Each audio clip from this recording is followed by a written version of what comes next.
Okay, good evening. Further continue कर रहे हैं कैपिटल गेन्स में। आज हम कैपिटल गेन्स कैलकुलेट करेंगे।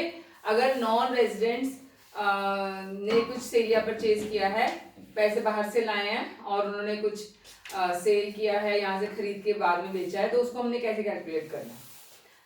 नॉन रेजिडेंट्स जो भी लाएंगे पैसे, किसी और करेंसी में लाएंगे पैसे और यहाँ के एसेट खरीदेंगे, सपोज शेयर्स खरीदेंगे, तो हमने उसको कैसे उसका कैपिटल गेन कैलकुलेट करना है। सबसे पहले जो भी सेलिंग प्राइस है, जो उसने खरीदा था, उसको बेचा है, उसको हमें फॉरेन करेंसी में ही ट्रांसफर करना है या कन्वर्ट करना है, जिस करेंसी में वो पैसा यहाँ पे लाया था और इन्वेस्ट किया था।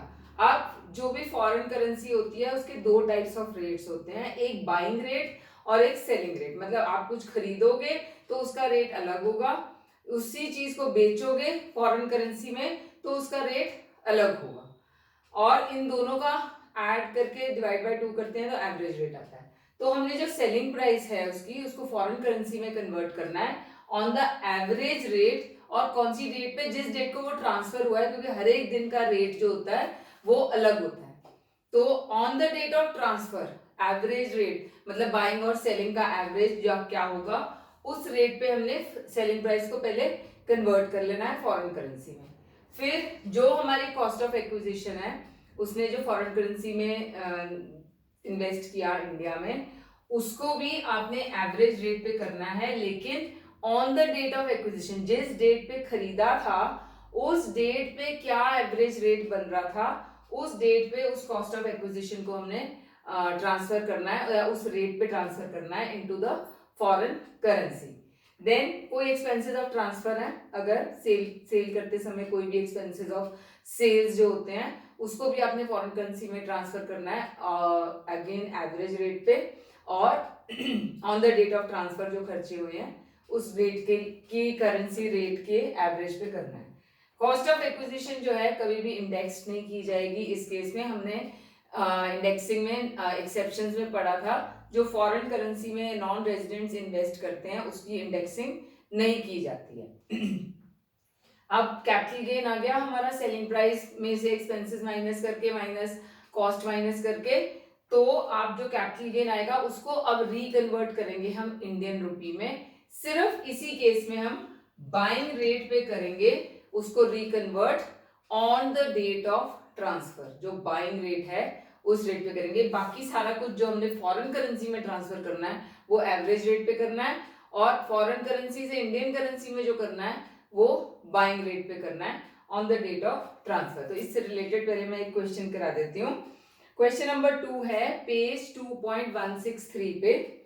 Mister P Kumar, a non resident, sent $1,80,000 to India on 1st July 2011.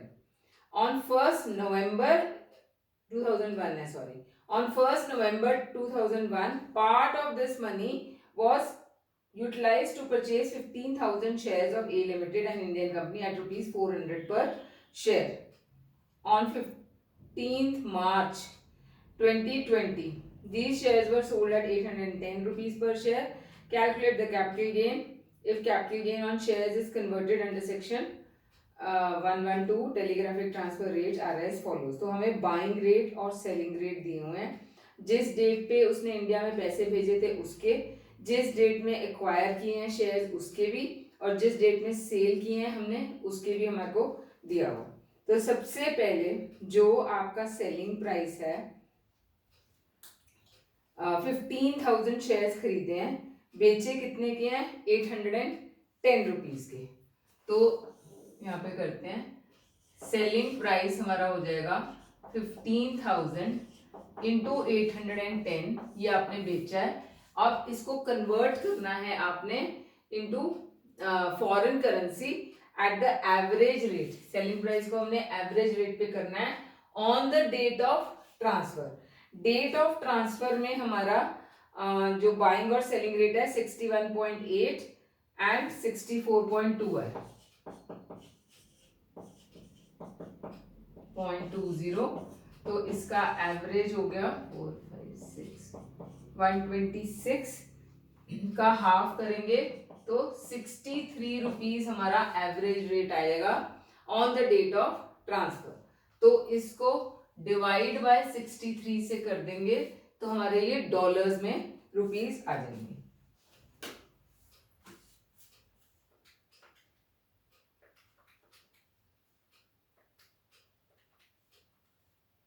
तो ये 192,857.14 आता है, 857.12 अप्रोक्सीमेटली। माइनस कॉस्ट करेंगे हम, कॉस्ट ऑफ एक्विजिशन।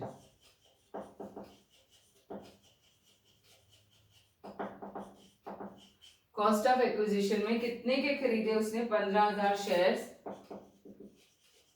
400 के, and on the date of acquisition हमने वहां का एवरेज रेट निकालना है।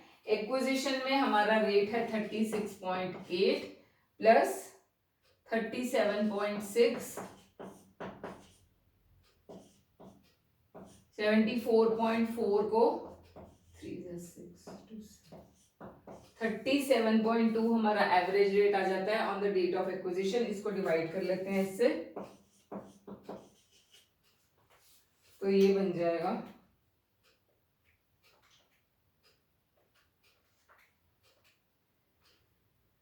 161290.32।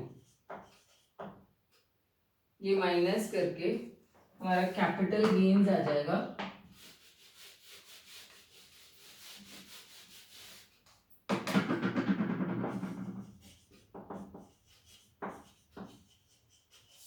ये सारा कुछ डॉलर्स में है।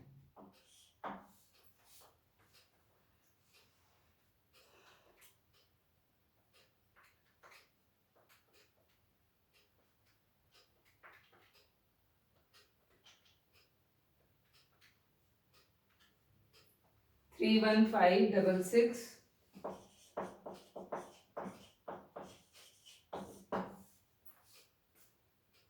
ये हो गया। उसके बाद अब हमने इसको क्या करना है, रिकन्वर्ट करना है, ये जो कैपिटल गेन है, into Indian currency buying rate पे on the date of transfer. On the date of transfer हमारा बाइंग रेट है 61.8, therefore capital gains in Indian currency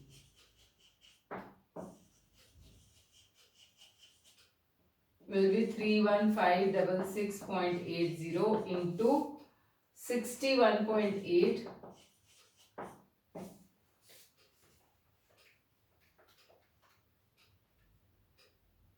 1950 point something है, तो इसको 0 भी कर सकते हो, 30 भी कर सकते हो इसमें।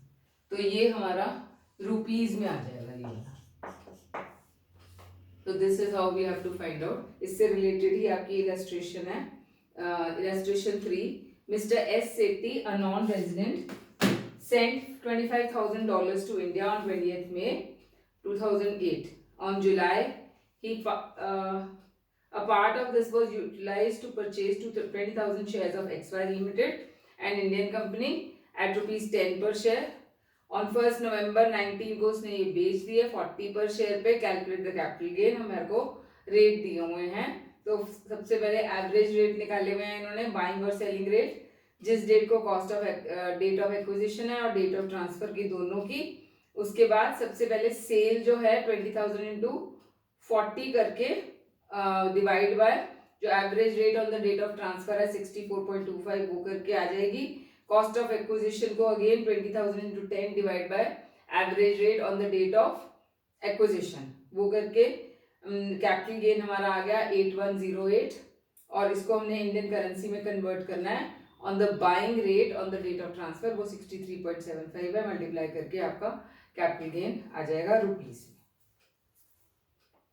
ओके, अब एक चीज और मैंने बतानी है, एडवांस मनी। एडवांस मनी क्या होता है कि कई बार क्या होता है, कोई भी प्रॉपर्टी या कोई भी एसेट आप किसी के साथ डील करते हो सेल करने के लिए, ठीक है, और आपको वो एडवांस मनी दे देता है। आपके पास प्रॉपर्टी है, आप उसको सेल कर रहे हो, और आपको अगला बंदा जो परचेजर है वो आपको एडवांस मनी दे देता है।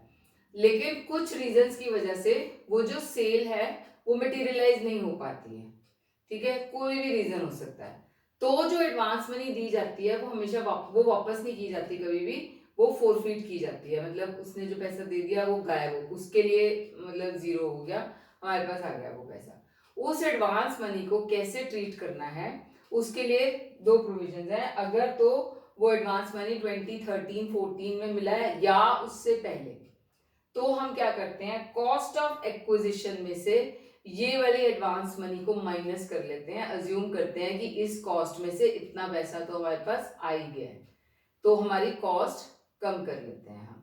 लेकिन बाद में प्रोविजंस चेंज होंगे। 13-14 के बाद अगर आपकी ऐसी कोई डील होती है और आपको पैसा मिलता है एडवांस मनी, तो उस एडवांस मनी को हम कॉस्ट ऑफ एक्विजिशन में से माइनस नहीं करते हैं, कॉस्ट ऑफ एक्विजिशन वही रहने देते हैं, उस मनी को हम income from other sources treat करते हैं।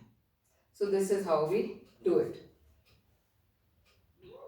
इलस्ट्रेशन 4 से रिलेटेड पेज 2.168 पे, Mr. Ghosh sold a house on 1st September 2019 for 15 lakhs.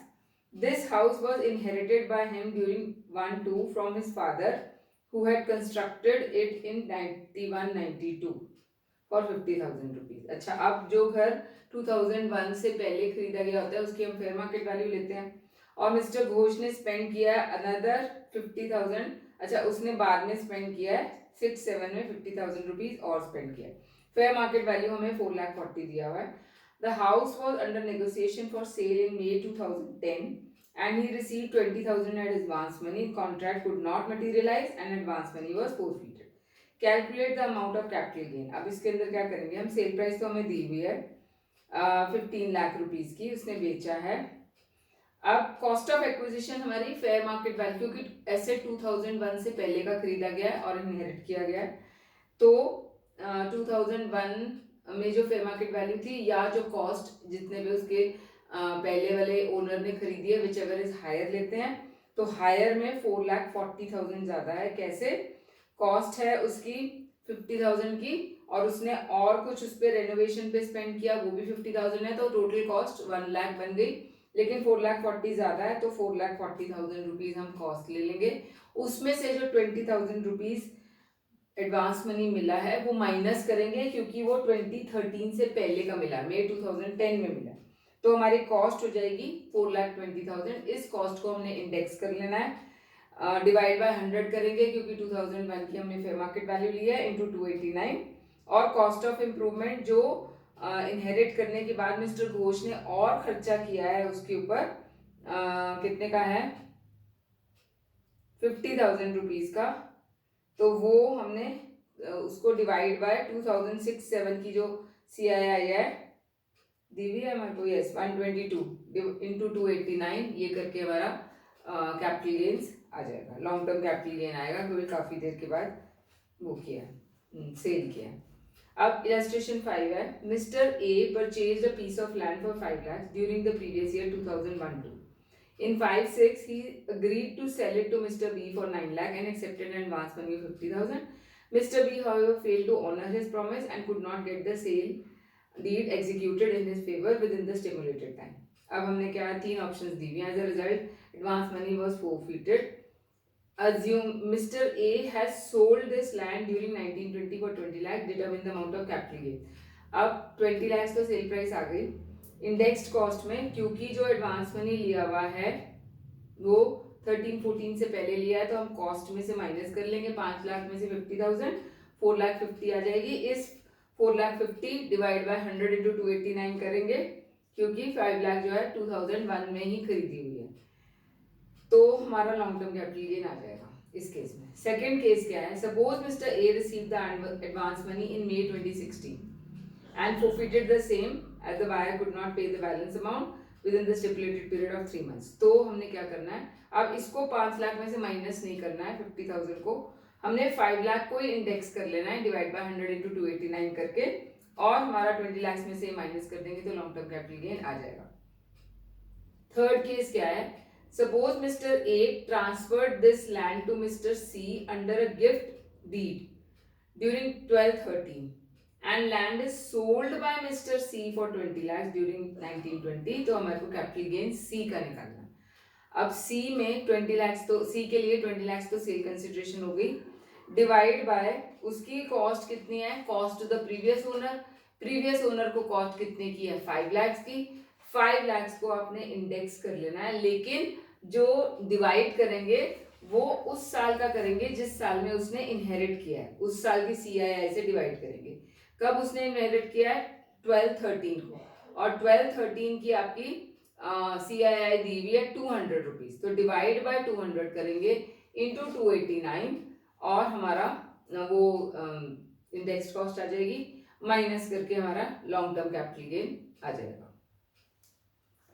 Question number 3 करा रही हूँ। Mr. S. Krishna received a gift of house in November 2007 from Mr. H, who had purchased it in November 97 for 6,30,000 rupees. अच्छा, 2007 में मिला। Mr. K had renovated the house in March 1998 at a cost of 2,70,000. Okay, तो K H की total cost कितनी होगी, 630 plus 270, 6 7 8 9 lakhs हो गई। Fair market value हमें 10 lakhs दी हुई है, तो हम ये वाली लेंगे, दोनों में से जो हायर है वो ले लेंगे। उसके बाद है the sale could not materialise and advance money was forfeited, house was further renovated in 10-11 cost of 2 lakh at a cost of 2 lakhs. Mr. Krishna sold the house in December 19 for 35,60,000 and paid 60,000 as brokerage. Calculate the taxable gain if the CII हमें दी हुई है। तो हम क्या करेंगे इसके अंदर, सबसे पहले तो सेल प्राइस ले लेते हैं।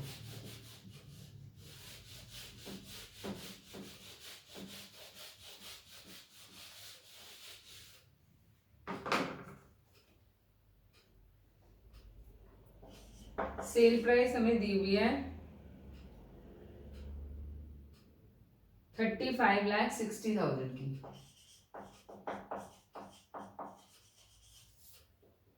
माइनस एक्सपेंसेस ऑफ सेल, ये हमें दिया हुआ है 60,000, तो हमारी नेट कंसिडरेशन आ जाएगी 35 lakhs की नेट कंसिडरेशन। अब इसमें हमने इंडेक्स्ड कॉस्ट ले लेनी है। कॉस्ट मैंने बोला है 10 lakhs लेंगे क्योंकि फेयर मार्केट वैल्यू हायर है than the cost to the previous owner. ये आपने वर्किंग नोट में दिखाना है, कॉस्ट टू प्रीवियस ओनर कितनी है, 6,30 प्लस 2,70 9 लाख बनेगी, और फेयर मार्केट वैल्यू 10 lakhs है, तो हमने ये वाली cost whichever is higher ले लेनी है। तो minus indexed cost of acquisition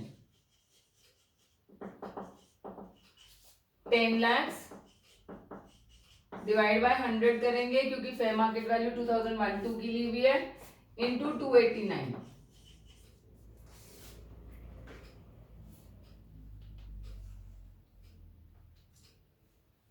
okay sorry, उसको रिसीव हुआ है ये घर, मतलब या उसने इनहेरिट किया या गिफ्ट मिला उसको 2007 में, तो हमने CII जो है 2007 की लेनी है, वो हमारे को कितनी दी हुई है 129। ओके 129 ले लेनी है, जिस साल में उसने इनहेरिट किया वो वाली लेनी है। तो 10 lakhs to 289 divide by 129, 22,40310।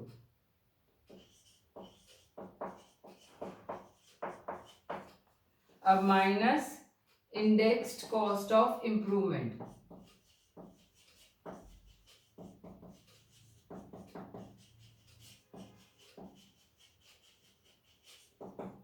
Improvement उसने और किया है गिफ्ट लेने के बाद, कितना खर्चा और किया है, रेनोवेशन की है उसने 2 lakhs की 2010-11 में, उसकी CII हमें 167 दी हुई है, इंटू 289 करंट ईयर की CII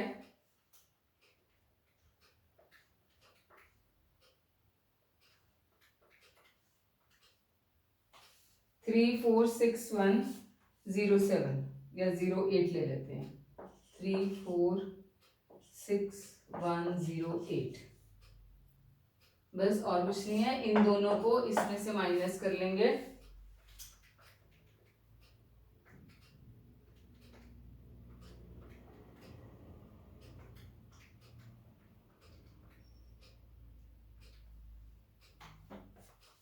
$913,582, ये हमारा लॉन्ग टर्म कैपिटल गेन आ जाएगा।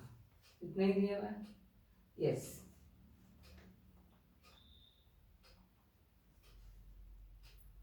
ओके, इलस्ट्रेशन नेक्स्ट वाली करा रही हूँ, illustration number 6। Following, find out the indexed cost in the following cases. Cost of plot जो है वो हमें दिया हुआ है 80,000, तो 80,000 डिवाइड बाय इसका जो भी CII दिया हुआ है 67 का 122 इंटू 289 करके हमारी इंडेक्स कॉस्ट आ जाएगी। सेकंड है cost of house purchased in 9899 for 190,000 और उसकी फेयर मार्केट वैल्यू 150 दी हुई है, तो 150 डिवाइड बाय 100 करेंगे into 289।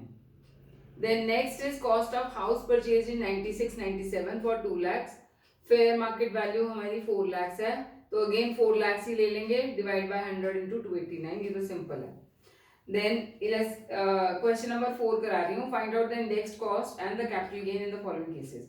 Written down value of office furniture 1 April को हमें दी हुई है, which was purchased on 15 September for 20,000 and sold on 1 September for 26,000 rupees.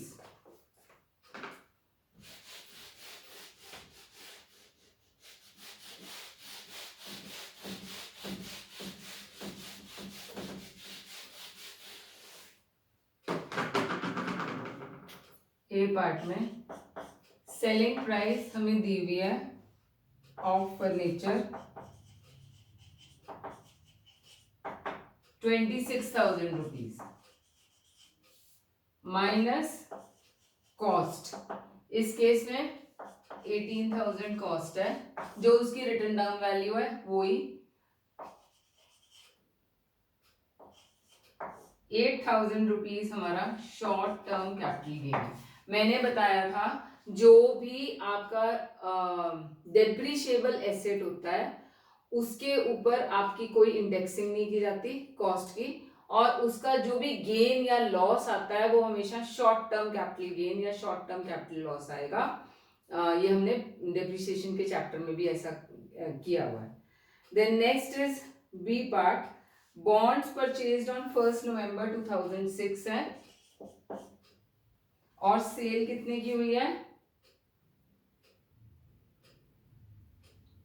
Sold for 4 lakhs, तो सेल प्राइस 4 lakhs है माइनस कॉस्ट, इस केस में भी 2,60,000 लेंगे कॉस्ट, चाहे लॉन्ग टर्म है हमने उसको इंडेक्सिंग नहीं करनी है ये हमारा, लेकिन लॉन्ग टर्म कैपिटल गेन ही आएगा।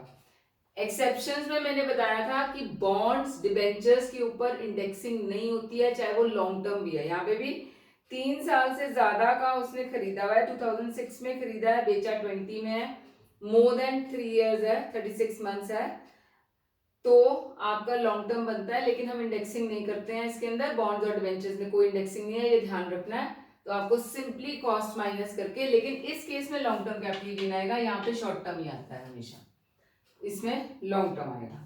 सी पार्ट जो है, cost of acquisition of house at Delhi 1996-97 में 1 लाख है, कॉस्ट ऑफ इंप्रूवमेंट मिला के 1,50,000 हो गई उसकी, फेयर मार्केट वैल्यू हमें दी हुई है 4,60,000 और कॉस्ट ऑफ एडिशंस मेड जो है वो अलग साल में दी हुई है। ओके, तो हमने इसका अलग अलग निकालना है। सेल प्राइस कितनी है घर की, 28,60,000 रुपीज। ओके, सेल प्राइस हमारी है 28,60,000 rupees minus indexed cost of acquisition. Indexed cost कितनी आ जाएगी, 4,60,000 है, क्योंकि वो फेयर मार्केट वैल्यू ली हुई है, डिवाइड बाय 100 इंटू 289।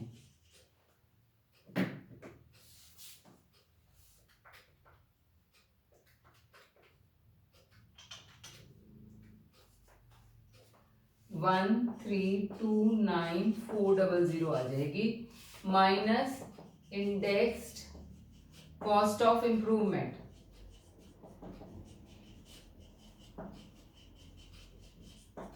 इम्प्रूवमेंट उसने कितने की या एडिशंस कितने की हैं? 3,20,000। कौन से साल में की है? 8-9 में। उसकी CII दी हुई है, तो 3,20,000 डिवाइड बाय 137 इंटू 289,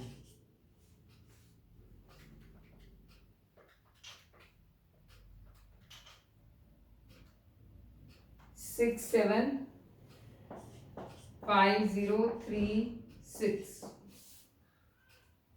इन दोनों को ऐड करके माइनस कर देते हैं। 1329400 प्लस 675036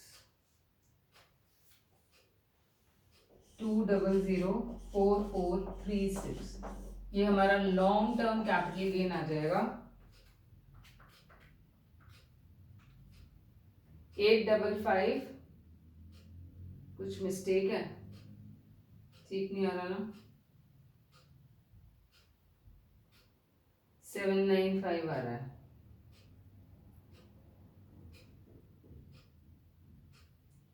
$28,60,000 है हमारी। अच्छा, एक्सपेंसेस ऑन सेल है, वो हमने माइनस नहीं किए। Minus expenses of sale 60,000 minus करके नेट कंसिडरेशन 28 लाख आ जाती है। अब 28 लाख में से ये माइनस करना है।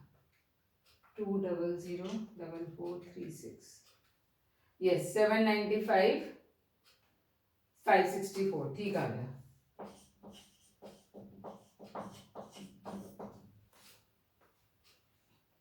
अब लास्ट पार्ट है डी वाला।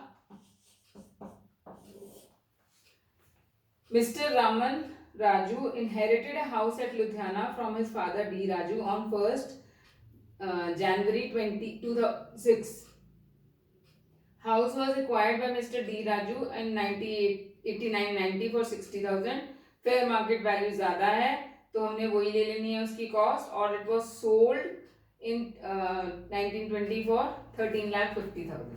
तो सेलिंग प्राइस ले लेंगे 13,50,000 की, minus indexed cost of acquisition.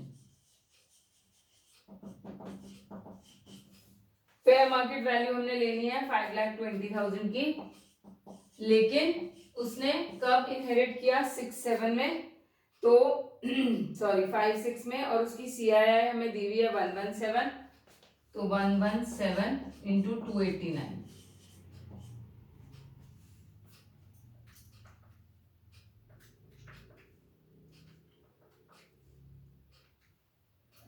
128, 1 2 3 4 4 0 4 4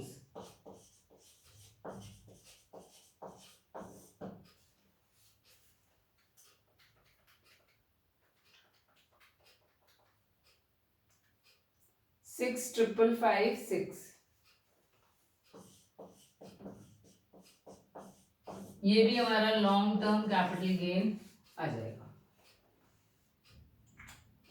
so this is how we do this. अब कुछ और रह गया है इससे पहले कि मैं अगला कराऊं।